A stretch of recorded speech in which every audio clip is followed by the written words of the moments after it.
सरस्वतीय नमः. श्री गुरुभ्यो नमः. श्री माता पिताय नमः. श्री कुलदेवताय नमः. पहिल्यांदा आपण वाचन करताना आपल्या सगळ्या या देवतांची नावं घेत असतो आणि त्यानंतर मग आपल्या वाचनाला आपण सुरुवात करत असतो. मित्रांनो, मी माझ्या लयीमध्ये वाचतो, कदाचित तुमची चाल वेगळी असेल, तुम्ही तुमच्या परीने चाल लावून घ्या. माझ्या वडिलांनी चाल दिलेली आहे ती मी लावण्याचा प्रयत्न करतो. पहिला कडवा जो आहे, पहिला कडवा मी सगळ्यांना विनंती करेन, सगळ्यांनी मनापासून ऐका. आपल्या सगळ्यांच्या वेदना आहेत. शासन प्रारंभी समग्र शिक्षा, शिक्षक विद्यार्थी गुणवत्ता रक्षा, शालेय इमारतीसाठी सुरक्षा, कंत्राटी कर्मचारी नेमिला. बरोबर आहे. म्हणजे शासनाने प्रारंभ केलेला समग्र शिक्षा कुणाचं, तर शिक्षा विद्यार्थी आणि शिक्षकांची गुणवत्ता सुधारण्यासाठी, शालेय इमारतीची सुरक्षा आपणच करतोय आपले सगळे जे बांधव. आणि त्यासाठी नेमलेला कर्मचारी कोण आहे, कंत्राटी स्वरूपाचा आहे. 25 वर्ष सेवा झाली, काही 15-20 हरपिली, मनापासून विद्यार्थ्यांची सेवा केली समग्र शिक्षा घटकाने. काही 25 वर्ष, काही 20 वर्ष, काही 18 वर्ष मनापासून सेवा केली. काय वर्णावी त्यांची महती, त्यांची महती त्यांचे विद्यार्थीच बोलती. कोणाची, आपल्या सगळ्या समग्र शिक्षणाच्या कंत्राटी कर्मचाऱ्यांची महती. ही कोणी सांगायची गरज नाही, आपले विद्यार्थीच आपली क्वालिटी सांगतायत. काय वर्णावी त्यांची महती, त्यांची महती त्यांचे विद्यार्थीच बोलती. शिक्षक गुणवत्तेची वारी चालती, समग्र शिक्षा कारणे. आज प्रशिक्षण सुरू झालेलं आहे आणि मला वाटतं आज संपूर्ण महाराष्ट्रामध्ये साधन व्यक्ती जेव्हा तिथे असतात तेव्हा प्रशिक्षण कसं होतं आणि नसतात त्यावेळेला काय अडचणी येतात याचं निश्चितपणे आज त्या ठिकाणी अनेक जे लोकांमध्ये प्रश्न पडला असेल. कारण शिक्षकाची वारी चालवण्यासाठी आपणच सगळ्यांनी चांगला प्रयत्न केलेला आहे. सेवा केली प्रामाणिक, अजून काय करावे आणि कंत्राटी लागला कलंक, कसा पुसावा समग्री. या कलंक लागलेला आपल्याला. आणि आज संध्याकाळी निश्चितपणे त्या बातमीने हा कलंक पुसण्याचा प्रयत्न आज होणार आहे. खरं म्हणजे आपल्या सगळ्यांच्या नातेवाईकांमध्ये अनेकांमध्ये आपल्याला सगळ्यांना ते लोक काय काय मानतायत, किती ठिकाणी किती मोठ्या ठिकाणी काम करतोय. शिक्षकांचा ट्रेनर औरंगाबादला जातो, पुण्याला जातो, नागपूरला जातोय. कशासाठी, ट्रेनिंग घेण्यासाठी, पुस्तकं लिहिण्यासाठी, पुस्तकं तयार करण्यासाठी इतक्या मोठ्या ठिकाणी आपण जातो. बरोबर. आणि तिकडनं काय घेऊन येतो, फक्त कंत्राटी शब्द, मानधन, नो पीएफ, नो LIC, बरोबर, no pension, only tension. Yes, हे असं आपलं जीवन झालेलं आहे मित्रांनो. आझाद मैदान पुसे कहाणी, सांगा केले काय काय कोणी, दिले गुणवत्तेचे लोणी, सांगावे समग्र शिक्षा. बरोबर. आपण सर्वांनी गुणवत्तेचं लोणी वाचलेलं आहे. गुणवत्ता भरभरून दिले.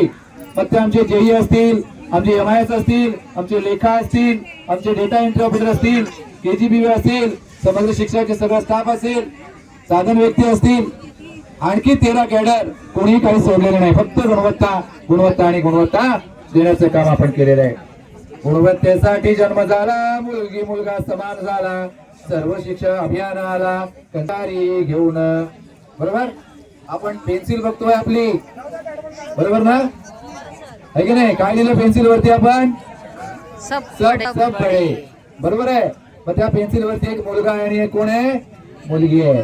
समान शिक्षण पण हे कोणी दिलं, समग्र शिक्षणाच्या कंत्राटी कर्मचाऱ्यांनी. गावागावात, खेडोपाडी, महानगरपालिका असेल तर अगदी आपण पूर्णपणे गल्लीबोळापर्यंत पोहोचलेले आहोत. रीतसर आली जाहिरात, परीक्षा झाली विविध केंद्रात, उत्तम उत्तरे लिहिली पेपरात, तोंडी परीक्षा कठीण. बरोबर आहे. पेपरामध्ये जाहिरात आली होती, जाहिरात वाचली, रीतसर फॉर्म भरले, तयारी केली, तोंडी परीक्षा. काय बापरे, किती कठीण परीक्षा होती आपली, आपण दिली. बरोबर. आणि त्यानंतर पास झालो. पास झाल्यानंतर आणखी एक दिव्य होतं, कोणतं, तोंडी परीक्षा, इंटरव्ह्यू. येस. आणि तरी आपल्याला म्हणतात बॅकडोअर. बरोबर. त्यांच्यासाठी कडवाय सर जे म्हणतायत ते. सागरातून शोधावे मोती की आकाशातून चांदण्या आणि ती तैशा पार केल्या मुलाखती गुणवत्ता यादी मग झळके. तोंडी परीक्षा कशी झाली? माननीय मुख्य कार्यकारी अधिकारी सीओ साहेब, प्रत्येक जिल्ह्याच्या सीओ साहेबांनी मुलाखती घेतल्या आणि किती कठीण, जसं काही सागरातून मोती काढावे, आकाशातून चांदणे आणाव्यात अशा प्रकारचे हिरे शोधले आणि खरोखर हिरेच आहेत, बरोबर. आणि खरोखर हिरे आहेत. पण आज मात्र म्हणजे इथे चमकत जरी असले, बरोबर आहे, इथे यायची गरज लागता कामा नव्हती त्यांना. हे खरं म्हणजे इथे नव्हते, ते तिथेच पाहिजे होते, परंतु आपल्या वेदना त्यांच्यापर्यंत पोहोचल्या नाही. त्या वेदना पोहोचाव्या म्हणूनच हे समग्र शिक्षा पुराण आहे. स्वप्न झाले साकार जीवनाला आला आकार, खुळा कंत्राटी स्वप्नावर स्वार नसे ठाऊक पुढे काय. अरे बापरे, नोकरी मिळाली, लिस्ट लागली आणि नाव आल्याबरोबर जे नाचायला सुरुवात कुठे? जिल्हा परिषद मध्ये. जिल्हा परिषदेमध्ये जॉब मिळाला आणि त्यावेळेला अगदी कंत्राटी कर्मचारी आपल्यातले बरेचसे असे होते की त्यावेळेला अगदी 700-800 रुपयावरती आपण शिक्षक म्हणून काम करतो शाळांवरती, आणि 10,000 रुपये, 10,000 रुपयाचा जॉब किती मोठा, बरोबर आहे. पण पुढचं वाक्य बघा काय म्हटलेलं आहे. खुळा कंत्राटी स्वप्नावर स्वार झाला, आता माझी सगळं स्वप्न पूर्ण होणार, पण त्याला माहिती नाही नसे ठाऊक पुढे काय. 25 वर्ष तुला मरावं लागणार आहे. हे जर माहिती असतं ना तर तिथंच नाव खोडलं असतं मी यादीतलं, तिथेच भिंतीवरच, मला नको तर, बरोबर ना, तिथेच. हा, मी ते 800 रुपयावर दिवस काढले असते. उमेदीत मिळाली नोकरी, आता पूर्ण मिळेल भाकरी, शासनाची करू चाकरी म्हणी अशा वेळी असे. अरे बापरे, नोकरी मिळाली, आता पूर्ण भाकरी मिळेल, सगळ्या आशा अपेक्षा पूर्ण होतील, माझं स्वप्न पूर्ण होतील आणि मला सगळीकडे एक मान सन्मान प्राप्त होईल, अशा प्रकारचा एक वेडा विश्वास माझ्यामध्ये निर्माण झाला, कारण मला शासनाची नोकरी मिळाली. ही वेडी आशा धरून मी यामध्ये आलो. कोणतेही असो प्रशिक्षण, युडायस असो की शिक्षण, यमोटी टिओटी बाल रक्षण, कंत्राटी उभासे सदा. कोणतं प्रशिक्षण आहे की आपण सोडलंय? आपल्याशिवाय कुठलंच प्रशिक्षण हे पूर्ण झालेलं नाही. आपण सगळेजण 5-5 दिवसाचं SLDP केलेले आहोत, MOT केलेले आहोत, TOT केलेले आहोत, राज्यस्तर, विभाग स्तर, जिल्हा स्तर, तालुका स्तर, आणि केंद्रावर कोणी नाही सापडलं तर केंद्र स्तर, शाळा स्तर तर आहेच आपला, बरोबर आहे. अशा प्रकारचं कुठलाही स्तर आपण सोडला नाही, सर्व स्तरांवरती प्रशिक्षण दिलं. कंत्राटी कर्मचारी उभा होता, शिक्षक बनण्याची आस पण सुलभ बनलो खास, गुणवत्ता दिली हमखास, शिक्षक विद्यार्थी दोघा. अहो कोण आहोत आपण? बीएड, BPED, अनेक आपले सगळे इतर कॅडरची लोक अगदी प्रोफेशनल डिग्री घेतलेले, बरोबर. शिक्षक बनण्यासाठी खूप मोठ्या स्वप्नाने आपण उतरलो होतो, मात्र शिक्षकांचा शिक्षक झालो आणि आणखी थोडस ऊर भरून आला. सुलभक, आता दिलेलं गोंडस नाव सुलभक, नाही का, आणि हे पण आपण झालो. परंतु या सगळ्या या प्रवासामध्ये अशी अनेक नावं आली, विषय तज्ञ, विषय साधन व्यक्ती, जे आमच्या बाबतीत नाव बदललेलं आहे, बरोबर. रिसोर्स पर्सन, RP, पुढे पुढे गेला आणि नंतर कोणती PRC, CRC, BRC, URC. Okay, धन्यवाद मॅडम. ऍड करत चला जरा, मी विसरलो तर काय, आपला ग्रंथ परिपूर्ण होऊन जाईल. येस, 6 महिन्यांचा आदेश कायमचा होता उद्देश, पण मानधन देह देश सेवा केली भाऊ. 6 महिन्याचा आदेश. काय घरात माझा भाऊ मॅडम समोर बसलेला, त्याला माहिती नसेल कदाचित की मी 6 महिन्यावरती, आणि मी हे कधी सांगितलं नाही माझ्या घरी की आज बघा 18 वर्ष झाली, वर्ष पूर्ण होती, बरोबर. माझ्या घरामध्ये मी हा दिवस कधीच सांगितला नाही की आज माझा खंडाचा दिवस, मी कधीच सांगितला नाही, नाहीतर माझ्या घरातल्या लोकांना ते दुःखाचं वाटलं असतं तो दिवस. पण मी कामावर जायचो किंवा माझी वेगळी कामं करायचो. 6 महिन्यात ब्रेक म्हणजे काम संपलं, परत नवीन ऑर्डर किती मोठी दुःखाची गोष्ट, बरोबर. कोणी केले? या शासनाच्या मध्ये ही योजना होती आणि आपल्याला हे सगळं सहन करावं लागलं. कार्यसूचीनुसार केले काम, सर्वच अधिकाऱ्यांना केला प्रणाम, शाळांचे केले सुप्रसिद्ध नाम, समग्र शिक्षा आदरे. जे जॉबच्या दिलं होतं ते तर केलंच केलं, त्याच्या बाहेरही जाऊन सगळ्या साहेबांना प्रणाम केला, त्यांची कामं केली, सगळी कामं केली आणि शाळांचं नाव सुप्रसिद्ध केलं. आदर्श शाळा, आदर्श शिक्षक यांना घडवण्यासाठी म्हणजे मला आनंद वाटतोय मित्रांनो. इथे बसलेल्या सगळ्यांना तुम्ही पण हे केलेलं असेल, पण एक उदाहरण सांगतोय. एक उदाहरण, राज्यस्तरावरती एका शिक्षिकेचा क्रमांक आला, राज्यस्तराचा पुरस्कार मिळाला आणि ज्या वेळेला मला बातमी कळली, कारण त्या शिक्षिका माझ्याकडे 2 ते 3 वेळा प्रशिक्षणाला होत्या, त्या वेळेला दुसऱ्या दिवशी मी त्यांना फोन केला, त्यांचं अभिनंदन केलं आणि सांगितलं की मॅडम राज्यस्तराचा पुरस्कार तालुका स्तराचा मिळाला, किती आनंद होतो, तुम्हाला तर राज्यस्तराचा मिळाला. तेव्हा त्या मॅडमने एक फार महत्वाचं वाक्य सांगितलं मॅडम, की सर तुम्ही ज्या वेळेला ट्रेनिंग दिलं तेव्हा मॅडम मी त्या ठिकाणी एक ऍक्टिव्हिटी घेतली होती. एका प्रशिक्षणामध्ये एक ऍक्टिव्हिटी घेतली होती, ती म्हणजे माझ्याकडे इंग्रजीचं प्रशिक्षण होतं आणि आलेल्या सर्व जिल्हा परिषदेच्या शिक्षकांकडनं मी इंग्रजीमध्ये कविता ज्या आहेत, कवितांचं पुस्तक लिहून घेतलं होतं प्रत्येकाकडनं आणि सगळ्यांना एक एक प्रत दिली होती इंग्रजीमध्ये कविता. त्यावेळेला त्या मॅडम अशा म्हणाल्या की सर मला तुमच्यामुळे पण 2 पॉइंट भेटले, कारण तुम्ही त्या कविता तयार करून दिल्या होत्या, त्याचा बंच माझ्याकडे होता. जेव्हा राज्यस्तराचा इंटरव्ह्यू झाला त्यावेळेला मला विचारलं गेलं की तुम्ही वेगळं काय केलंय, अध्यापनाच्या व्यतिरिक्त तुम्ही लेखन काय केलंय, तेव्हा माझ्याकडे तेच होतं आणि ते दाखवलं की मी कविता लिहिल्यात आणि कशामध्ये, इंग्रजीमध्ये. त्याचे पण मला 2 गुण मिळाले.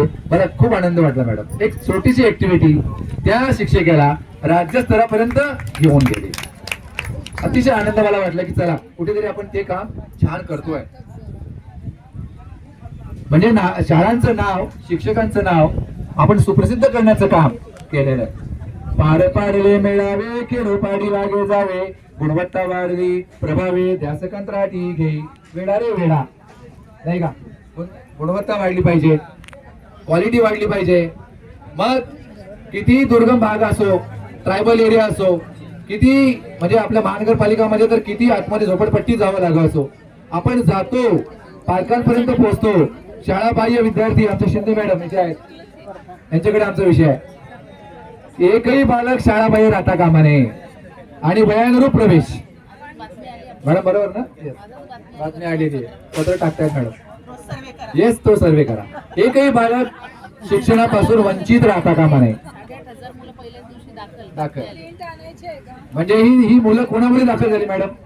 आपण काम करतोय आणि विशेष करून शाळा बाह्य विषयच आपल्याकडे आहे, बरोबर. ही सगळी मुलं शाळेपासून वंचित राहायची, परंतु मी या शासनाला सांगू इच्छितोय की या समग्र शिक्षणामुळे आज वंचित राहणारी मुलं ही शाळेच्या प्रवाहामध्ये आलेली आहेत, शिकू लागलेली आहेत. ओके, नुसतं तेवढंच नाही, प्रत्येक कार्यक्रम, मेळावा, शिक्षकांचा कार्यक्रम असेल, शिक्षक दिन असेल, बरोबर, पुरस्कार सोहळे असतील, सगळे कार्यक्रम आपण आपल्या जोरावरती पूर्ण करत असतो. गुणवत्तेची ठेवली निवा, किंते कंत्राट्यांचा गेला जीव, काम करून घेती सावयव, नसे चिंता कोणाशी. मनापासून काम केलं, मात्र कित्येक कंत्राट्यांचा जीव गेला, कोणालाही घेणं देणं नाही. या उपोषणा दरम्यान 2 बांधवांचा जीव गेलाय आपल्या, पण गोसावी सर जसे मगाशी म्हणाले की 1 रुपया पण त्यांना मिळाला नाही, बरोबर सर. ही किती मोठी गोष्ट आहे की आपण एवढं करतोय आणि काहीच मिळणार नाही. मी ते आपल्या राज्याध्यक्ष मॅडम आहेत, मी त्यांनाही विनंती करेन मॅडम, ज्या वेळेला आपलं हे काम होईल त्यावेळेला ते 257 प्लस हे 2 आशांसाठी काहीतरी वेगळं करा. पाहिजे तर तुम्ही आमच्या पगारातला काही इच्छा सांगा, तो मी कबूल करतो. तुम्ही सांगाल तर 1000 द्या, 2000 द्या, पण त्यांच्या पण घरामध्ये जर आम्हाला 70,000 भेटतात तर त्यांच्या पण घरात 70 गेले पाहिजेत, तर त्यांची पालकं ते आपल्याला आशीर्वाद देतील. नाहीतर नुसतं भावपूर्ण श्रद्धांजली. खूप वाईट वाटलं, रीप रीप रीप, कसलं रीप त्यांच्या घरामध्ये बघा जा, अश्रूंचं पूर वाहत आहेत. तर आपल्याला जर मदत करायची असेल तर त्याला आर्थिक मजबूत मदत आपल्याला केली पाहिजे. कित्येकांची माया हरवली, अनेकांची पितृछाया हरपली, धरती गैवरली अश्रुपात आप्तजन. बरोबर आहे, अनेकांचा पितृचा हात निघून गेला, काहींच्या आई सोडून गेल्या, आपल्या त्या बंधू भगिनी किती लोक गेली, 257 लोक आपल्याला सोडून गेलेले आहेत. आणि 2 आता उपोषणाला सुरुवात केल्यापासून. आणि हे पाहून ही धरती देखील गहिवरलेली आहे, तिलाही अश्रू आलेले आहेत. परंतु शासनाला अजून येत नाहीयेत. मला वाटतं आजच्या दिवसात तरी आनंद अश्रू आपल्या डोळ्यातून वाहू द्या. भयंकर युद्ध जणू चाले एक एक योद्धागळे, आयुष्यात संपत आले कायम शब्दासाठी. सगळे योद्धे आहोत आपण आणि एक एक योद्धा घडू लागलेला आहे. काही मृत्यू त्यांचा होतोय, काही रिटायर होत आहेत, काही रिटायरमेंटच्या जवळ येत आहेत. एक एक योद्धा या आपल्या परिवारातून बाजूला सरकतोय. शिक्षण प्रणालीचा असे गणा वाहून घेतले जणू प्राणपणा, कायम तुम्हा केले असे एकदा म्हणा मुख्यमंत्री महोदय. अहो अख्खं समग्र शिक्षणामध्ये आपण सर्वांनी स्वतःला अर्पण करून घेतलेलं आहे. अनेकांनी शैक्षणिक साहित्य असेल, गुणवत्तेचं काम असेल, हे सगळं आपण केलं फक्त एका शब्दासाठी, कायम शब्दासाठी. माननीय मुख्यमंत्री महोदय फक्त एकदा म्हणा समग्र शिक्षा कर्मचारी ब प्रमाणे तुमचं काम झालं, तुमचं समायोजन झालं, बस एका शब्दासाठी इथे थांबलेलं आहोत. 106 दिवस झाले. आता आणखी त्राण आमच्यामध्ये उरला नाही. शेवटचे 2 श्लोक आहेत. संविधान मार्ग अवलंबिला खूप आमचा लढा लांबला, नाही त्राण उरला शरीराला कायम शब्दासाठी. संविधानाचा मार्ग अवलंबला, कोणी वेडा वाकडा वागला नाही, कोणी इथून अपशब्द बोललेला नाही. आम्ही असं कुठलंच कृत्य केलं नाही की ज्याच्यामुळे संविधानाला काही ठेच पोहोचेल, काहीच नाही. अगदी संविधानिक मार्गाने म्हणजे भारतरत्न डॉक्टर बाबासाहेब आंबेडकर यांनी दिलेलं संविधान तंतोतंत आपण पाळलेलं आहे. आणि म्हणूनच या गोष्टीची दखल घेऊन आज आपला सकारात्मक निर्णय निश्चितपणे त्या ठिकाणी लागणार आहे. गुणवत्ता आम्ही दिली, महाराष्ट्राला बक्षिसी मिळाली. कुठे बरं? येस, 2016, 17, 18 मध्ये पीजीआयच्या माध्यमातून आपला महाराष्ट्र हा टॉप 3 मध्ये होता. माननीय मुख्यमंत्री महोदय त्यावेळचे देवेंद्रजी फडणवीस साहेब, आपलं स्वप्न होतं आणि कोणी पूर्ण केलं तर समग्र शिक्षणाच्या याच कर्मचाऱ्यांनी. कारण पीजीआय हा मुद्दाच कोणाला माहिती नाही समग्र शिक्षा सोडला तर, बरोबर आहे. युडाएस मध्ये पीजीआय कसा भरायचा हे आमचे एमआयएस कोऑर्डिनेटर आणि साधारण व्यक्ती अगदी प्रशिक्षण घेतात. तेव्हा मुद्दा शाळांना कळला आणि त्यांनी शाळांनी भरला, त्याचे गुण शासनाच्या पोर्टलला पडले आणि ते गुण जास्त झाले आणि त्याच्यामुळे शिक्षण क्षेत्रामध्ये महाराष्ट्राचा 3रा क्रमांक आला. बरोबर आहे. कोणामुळे? समग्र शिक्षणामुळे. गुणवत्ता आम्ही दिली, महाराष्ट्राला बक्षिसी मिळाली, समग्र शिक्षा उजळली कंत्राटी कर्मचारी कारणे. बरोबर. समग्र शिक्षा जी उजळलेली आहे, आज प्रचंड काम होत आहे, ते फक्त समग्र शिक्षाच्या कर्मचाऱ्यांच्या मुळे होत आहे. आणि म्हणून आमची विनंती आहे महाराष्ट्र शासनाला, आपण आम्हाला ती गोड बातमी लवकरच आम्हाला द्यावी. इति श्री समग्र शिक्षा पुराण वेदना 1 विशंतीत श्लोक अर्पण नमस्तुभ्यं. धन्यवाद मित्रांनो, धन्यवाद.